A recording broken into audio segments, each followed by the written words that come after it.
நீங்க சின்ன சின்ன அமலையும் சாதாரணமா நினைச்சிட்டு இருக்கிறீங்களா? ஒரு ஆளு ஒரு இரஹமுக்கல்லான்னு சொன்ன ஒரு காரணத்தினால சொர்க்கத்தையே வாங்கியிருக்கிறாரு. அது என்னன்னு பார்ப்போமா? அதுக்கு முன்னால நம்முடைய சேனலை ஃபாலோ பண்ணி வச்சுக்கோங்க. முஸ்லிம்கள் எல்லாரும் அறிஞ்சிருக்கக்கூடிய 6 வகையான ஹதீஸ் கித்தாபுகளை நமக்கு தெரியும். புகாரி, முஸ்லிம், அபு தாவூத், இப்னு மாஜா, இது போன்ற 6 கித்தாபுகள்.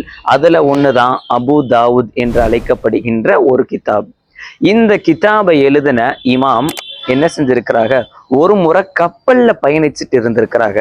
அப்போ கரையோரமா நின்ற ஒரு ஆள் தும்மிட்டு அல்ஹம்துலில்லா என்று சொன்ன போது அவர்களுக்கு பதில் கொடுக்க முடியல. கப்பலும் அவரை விட்டு ரொம்ப தூரம் போயிருச்சு.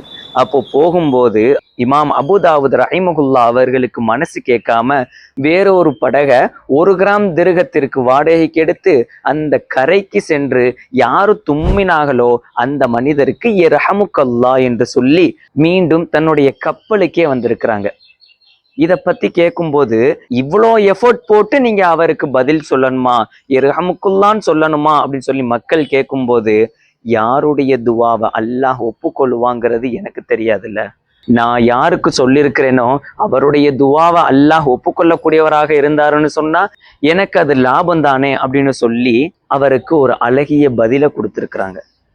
அன்னைக்கு இரவு இமாம் அவர்களுடைய கனவுல 1 திர்ஹமுக்கு ஒரு சொர்க்கத்தையே வாங்கியிருக்காங்கன்னு சொல்லி அவங்களுக்கு காமிக்கப்பட்டிருக்கு. அப்போ இதுல இருந்து என்ன தெரியுது? நாம செய்யக்கூடிய சின்ன அமலும் அல்லாஹ்விற்கு மிக பிரியமானதாக இருந்துச்சுன்னு சொன்னா அதுல எந்த ஒரு மாற்றமும் கிடையாது. அல்லாஹ் நம்மளை கண்டிப்பா ஏற்றுக்கொள்வான்.